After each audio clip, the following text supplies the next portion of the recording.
Hey guys, what's up? It's your boy Miguel back again with another video, and thank you so much for tuning in. I have today the Magic VS in my hand, and this is actually Honor's answer to the Galaxy Z Fold 4. Now, a little bit about the Magic VS. This is actually a second generation phone. The first generation was only limited to China.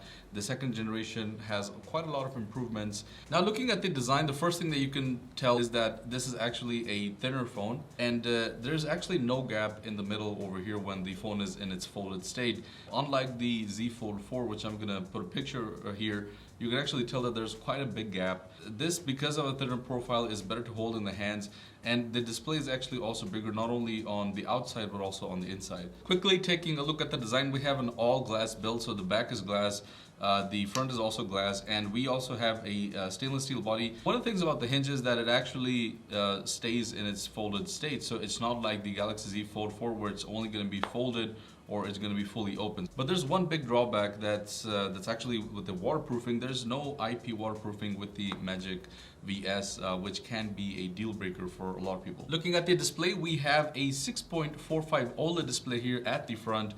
This has 120 hertz refresh rate. The internal display is a 7.9 inch OLED display. The refresh rate for the internal screen is only 90 hertz, it's not 120.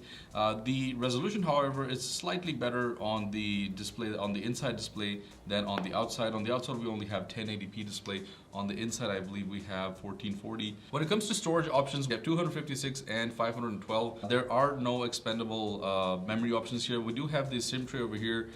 The speakers that are both stereo speakers on the top and the bottom, an IR blaster, a microphone, and we have the USB-C port. We also have the volume rockers here on the side, and also the power button, which is integrated with a fingerprint scanner. The color that we have today, I believe, is the green or meta green or something like that. This comes in a shiny or a gloss black color as well, but I personally prefer this one because it's kind of like it's frosted glass, so it's not going to leave any smudges or any fingerprints. There's already plenty of screen here for you to cover this thing in fingerprints. Now, talking about the display itself, one of the things that I liked is that you can actually adjust the hinge to where you want to, so it's going to stay where you put it.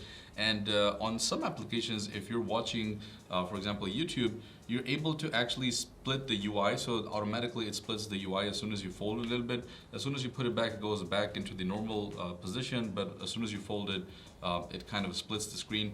Unfortunately, this is actually not available for the camera, and that's kind of like a downside, because these foldables they have a selfie option where you can actually use it as a tripod and take selfies as well.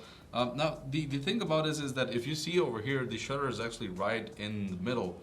So it's a little bit difficult to use. So you can, I mean, I'm not saying it's impossible, but it kind of defeats the purpose of it. I think the shutter should have been a little bit here on the bottom, or at least the UI should have adjusted itself so that it adapts and you can actually start taking pictures in this state as well. Talking about the performance, this comes with 8 and 12 gigs of RAM, so you have the option, and this comes with the last year's flagship, which is Snapdragon's 8 plus 1 chip. So this is the exact same chip that you'll find on the Samsung Z Fold 4.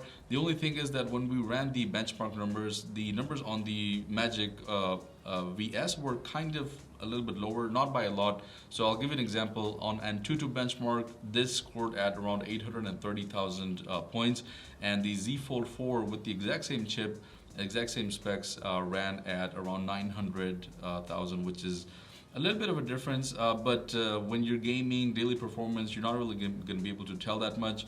When we look at the UI, so this has macOS 7.1, and honestly, I didn't see a lot of difference. That's something that I've been vocal about. I really don't see a big difference between the Magic OS systems. I think that's somewhere that Honor really needs to kind of focus on. What I do like about it is that it comes pre-installed with Android 13. The battery is a very average battery. I thought it'd be better because provided the fact that the Honor VS has the best battery in the segment when it comes to foldables. This has 5,000 milliamperes of battery as compared to Z Fold 4's, which has 4,400 milliamperes of battery. But the playtime was around the exact same. So this gave me all-day battery life, nothing extraordinary. But this does support 66 watts of fast charging. although this does not support wireless charging. So that's something that you have to consider. The Z Fold 4 does support wireless charging.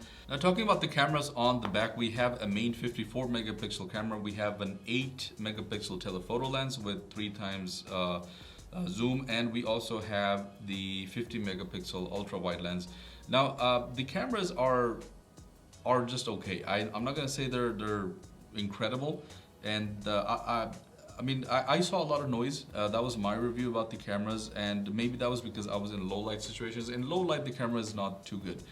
When you switch to night mode, it gets a little bit better, so it improves the coloring, it reduces the noise a little bit, but you have to be in really good lighting conditions to actually take pretty good photos. And it's not that it doesn't take decent photos.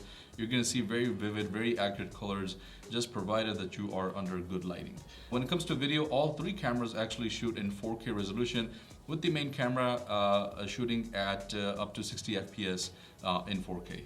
Now, what is my conclusion on the Honor VS? The thing is that when I first saw this phone, I thought this was Samsung's Z Fold, and for a little bit, I don't know why, but the design is pretty much the exact same. Even the wallpaper, I think, kind of matches, or it mimics some of the wallpapers that we see on the foldables from Samsung. And design-wise, it's a really good phone. That's what I like best about this. There are some drawbacks here, especially when it comes to the pricing and when it comes to the waterproofing. That's one thing that kind of bothers me a little bit. Apart from that, this phone is a pretty good phone. Design-wise, I'm in love with this because of the fact that it does not have a gap here and makes the phone profile much better. The hinge, I think, is better as well because it allows you to place the phone in any position that you want in the folded, unfolded state. But again, looking at the price, this is actually way more expensive than the Z Fold 4. This comes at around $1,400 for the 256 version and $1,800 for the 512 version, which is a lot of money. It not having wireless charging, not being waterproof, and having a very, I would say, subpar camera system, it kind of makes you double think whether you should buy this or just buy the Samsung. Which was the first company that came into the foldable market and has been doing it for the past 3-4 years. So that kind of begs the question: should you actually invest in this, or should you just go ahead and buy the Samsung? I think by watching this video, you should be able to have an answer for that, and I'll let you guys conclude that to yourselves. Anyways, guys, that was pretty much it for the Honor Magic VS. Let me know what you guys think in the comments below. Let me know what you would like to see in the future. Thank you so much for watching, and I'll see you in the next one. Bye-bye.